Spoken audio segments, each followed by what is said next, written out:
Hello and welcome to Essential Microeconomics, Packs 1 to 6 with me, Mr. Davis. The purpose of this video is to look at some of the key concepts from microeconomics, to sort of contrast into the hot topics, things that are tested regularly in the exams, and things that are essential sort of core concepts, quite a lot of core concepts which you can bring into other answers. During the video you'll see some quick questions on the right hand side which you're going to think about yourself to ensure you have active revision. Please note that it's not all topics covered in the course, it's just some of the key ones that are tested regularly in the exam. You'll see in the top right hand corner either 1, 2 or 3 locks depending on how popular it is in the exam. If it's triple locked, it comes up virtually every year. So looking at these first 6 packs. So one of the fundamental things in economics is scarcity. So that is that there's unlimited wants but limited resources, and therefore any choice you make has an opportunity cost. So opportunity cost is something you can bring into a lot of answers. The PPF itself is not hugely tested, but you can use it to show the opportunity cost here, going from K1 to K2. You lose those consumer goods there, that's your opportunity cost. So the PPF is one way of sort of showing that. Obviously you can show a few other things to the PPF as well. Another key thing really from that first pack, again not tested very often, but this idea of this conflict between equality and efficiency is something that comes up a lot in micro and macro. We'll go throughout the course. This idea that command economies have good living standards for everybody, but potentially the government may fail because they're in command of all the economy, whereas in free market you've got the profit motive, the price mechanism, more efficiency, and then market failure potentially. And then most economies are somewhere in between. The role of the state is to try and sort of manage that trade-off in some regard. Now, consumer rationality, this again is tested quite a few times, but it's a key underlying assumption really in most of the models that we do, including demand and supply, that consumers maximise utility. And you can see those are ways in which they may not. So herding behaviour, bitch behaviour, computational weakness. So it's one way of looking at potentially at assumptions in models. That's one key assumption, demand and supply model. And if in reality, potentially there are reasons why that may not be the case. But really the fundamental thing in this video for micro year 12 material is the demand and supply model. Pricing, quantity, demand and supply, and getting the equilibrium of demand equals supply. There's so much that sort of feeds from that. So this fundamental understanding of demand and supply model will really help you in questions right into year 12 material. Now, one of the things you can see an issue with the model is that if you're not at equilibrium, then potentially there could be some either excess demand or supply here. The price is very, very low at P2, and therefore potentially you could have excess demand. And what it's going to do is drive the price up. It's going to expand supply and contract demand. So that's sort of why the equilibrium is where demand equals supply. You see this sort of excess demand when you're doing maximum prices as well, anything that forces the price below equilibrium. But you also see diagrams the way around where the price is too high, therefore it's not selling, therefore there's a surplus there of Q1, Q2, that's going to drive the price down, expanding demand and contracting supply. So those sort of disequilibrium diagrams, I mean, they're not tested very often to be fair, they're a hot topic. But this idea of excess demand and supply and adding those two diagrams is quite a useful thing that you can do in a lot of different questions you get set. And then fundamentally, obviously, with the demand and supply model, you can shift demand. And so think about those sort of factors that affect demand, shifting demand curve outwards. You could also think about consumer producer surplus and how that would be affected on this sort of diagram, or the price mechanism, so illustrating those incentive, rationing, signalling functions with the price going up. In a similar way, obviously there's an increase in supply there, making sure when you increase supply you shift it to the right, and at lower price, higher quantity, just double check you've got it correct. Again, things that are going to affect that, and you can again apply that situation to consumer producer surplus maybe, or the price mechanism.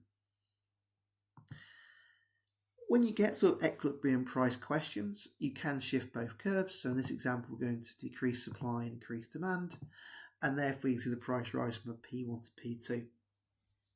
So watch out for that when you're doing explanations of price changes, that there could be a double shift going on here to illustrate why the price is changing. Now, where dynamic supply becomes very useful is in applying that in sort of like the government interventions that we have done.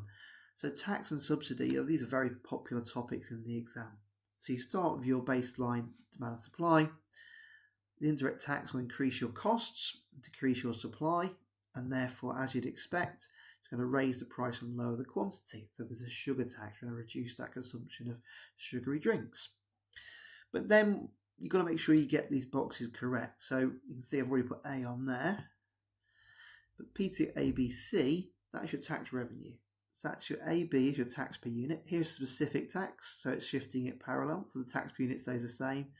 Tax per unit times by quantity, and that'll give you your tax revenue box.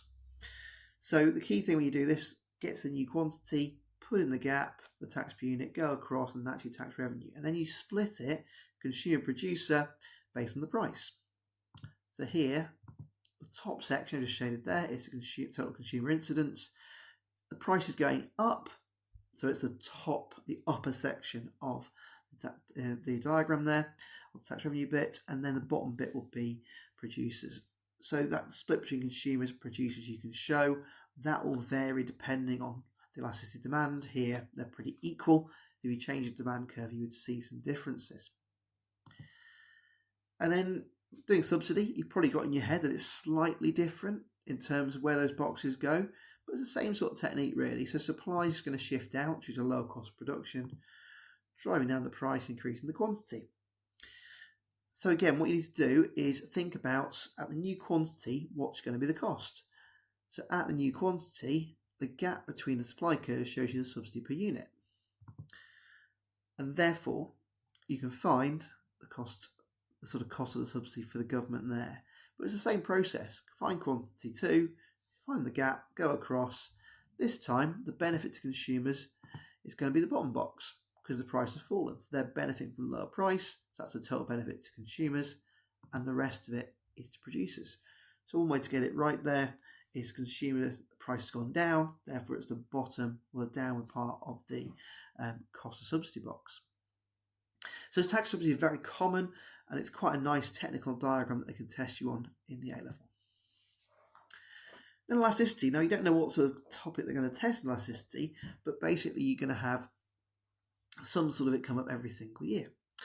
So when we look through these, the key thing is to work out what's happening with the formula, and then what's happening with the figures, interpreting what those mean. So PED is how responsive demand is to change in price. So it's always negative. There's a negative relationship between price and quantity demanded. When a value is very small negative, that's showing that it's inelastic, 0 to -1. A very small change in quantity on top means you're going to get a fraction, whereas a big change in quantity demanded, the big number on top would lead to being elastic. You've got these other ones, unitary and perfectly price inelastic and elastic as well. You need to know how the formula is, and the calculations and the factors affecting it. Also that link with revenue here. So what would you do with your price? If it's elastic, we put it down. Try and get them a more proportionate change in demand to get revenue, but you raise it for inelastic products. So think about those factors. You need to look over that. And you'll see that PES, often a confusion between PED and PES. You'll be very careful in the exam when you look at them testing PES or PED. Read the question carefully. Does it say demand or supply? That's your formula. Now it's always positive. When the price goes up, you've got a positively sloped supply curve. That's what that positive negative means. It's got a positive and negative relationship between the two variables. Here it's always positive. And I'll put this next as the next slide because you can see the same idea. It's inelastic, 0 to 1. Very small change in quantity supplied compared to a big change with elastic. It's elastic, +3, +4, +5, whatever it is, showing a more proportionate change in supply. So try to link that together in your head, the formula and the numbers. I mean, what the figure actually shows you, it shows what would happen for a 1% change in price in this case. So it's a value of 3, 1% change in price shows a 3% increase in quantity, more proportionate. If it's plus 0.2, it's only a 0.2% rise every 1% increase, and therefore it's going to be inelastic. So you need to know, again, the factors here that affect this, as well as the difference between the short run and the long run. When you get to the YD XED ones, you can have positives or negatives. So YD there, totally demanded to change in real incomes, how much people respond to income changes. So the positive, negative, normal good versus inferior good, one of the big distinctions you have here. You can subcategorize normal good as necessity or luxury. Luxury is usually quite a high positive number, but certainly above +1. And inferior goods are negative. These are ones that you'd buy less of when you get richer, or vice versa. You can then also talk about income elasticity of demand. So again, that's 0 to 1, 0 to -1. Those sort of figures are the inelastic ones, very unresponsive to change in income. Whereas if they are bigger figures, either negative or positive, they'd be income elastic. But again, understand what that figure means, be able to, especially with YD, making sure you know all those classifications. So they give you a classification of +2, you're like, okay, that is a luxury good, it's also a normal good, it's also income elastic. So you've got to know the ins and outs of those different things.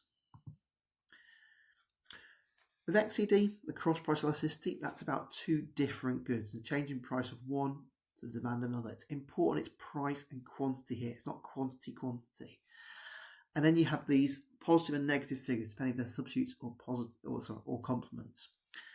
Sometimes you have to sort of get your head around this a little bit. If you take a very classic example like Pepsi and Coke, so the price of Pepsi goes up, you're going to go and substitute to Coke. So they're both positive figures, so therefore it's going to be a substitute. Whereas complements, if it's dishwasher tablets and dishwashers are cheaper, lower price, there's going to be more demand for dishwasher tablets with those. So you've just got to think carefully step by step when it's XED, whether complements or substitutes. They don't tend to go elastic, inelastic here. It's more like close substitutes or weak substitutes, depending on the value. And some things could be unrelated if there's no relationship between those two goods. Another key concept is obviously externalities. So we're going to look at the two diagrams here for positive and negative externalities. So we're going to start off with the negative production ones. So the first thing to say here is like your starting point is pretty similar most of the time. It looks like the demand and supply, and it is really. What you're going to see here is that the marginal social cost is going to be to the left here, as you know. So one way to think about this is about production. So it's about the supply curve. This in effect is the supply curve for producers. And what they're going to be doing is they're supplying too much. So the private set of supply curve is going to be to the right of what society wants. So that's one way to think about it, just to get the curves right. And then of course you've got to label them all up.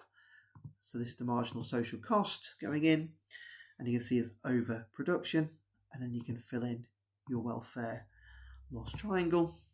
And the key thing there is the welfare loss triangle points towards the social optimum. So it's giving that direction of travel. And the nearer you get to social optimum, the lower that welfare loss will be, and the inefficiency and market failure. Same sort of starting point, give or take, really, for the positive one. So you've got demand and supply in your head. So if this is something like healthcare, then demand curve for individuals is going to be here. This is your private benefit, but society want you to demand it more. So that is a positive externality in consumption.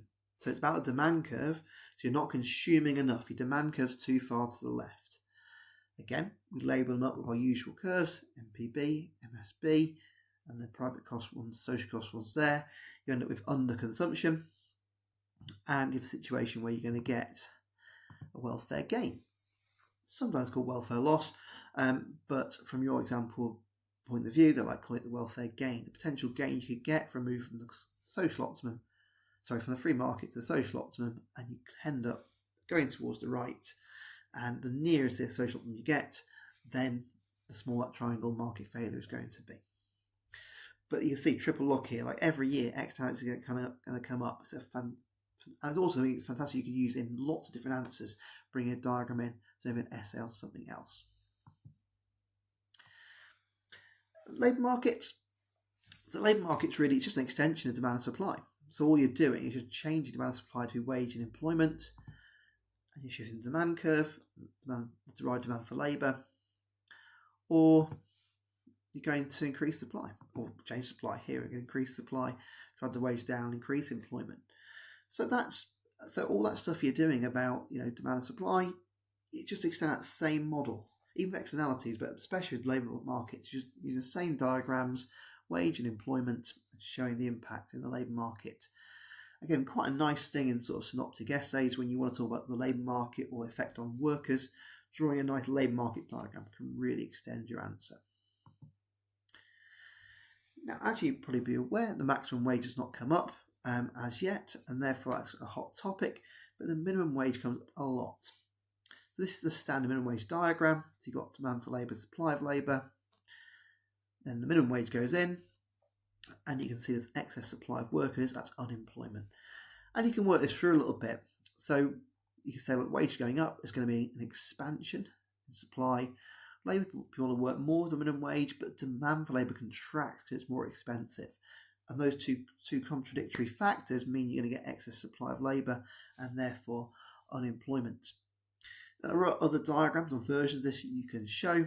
Potentially if there was monopoly power in the labour market or trade unions, other things you can show. But this is the standard labour market diagram you do for a minimum wage question. And then the final bit is to takeovers and mergers. So there's quite a lot, especially every year you get some sort of question on business growth, and the majority of the time that is on takeovers and mergers. So it's understanding this chain of production that you have. So the fact that, say, Sainsbury's and Asda are at the same stage of production in the same industry, so that's horizontal, gaining their market share potentially, getting more economies of scale, reducing competition, more profits. Whereas if you go into a different stage of the chain of production, so here you're going to be an earlier stage, they take over Muller, so an earlier stage of the same chain of production, that's vertical backwards. If Muller took over Sainsbury's, vertical forwards. This is about controlling your supply chain, controlling your costs, your quality, but still gaining more economies of scale, potentially limiting competition if you're Sainsbury's, limiting where Muller could be sold, restricting competition to other supermarkets who are not supplying them or putting a higher price in. Or you could diversify and you go into conglomerate integration, a totally different industry. So Sainsbury's taking over Argos, so slightly different industries there, not supermarket industry, so diversifying, trying to get some synergies from that, but still economies of scale, of course, and more profits potentially. Okay, so those are some of the essential topics. Thank you very much for listening. Goodbye.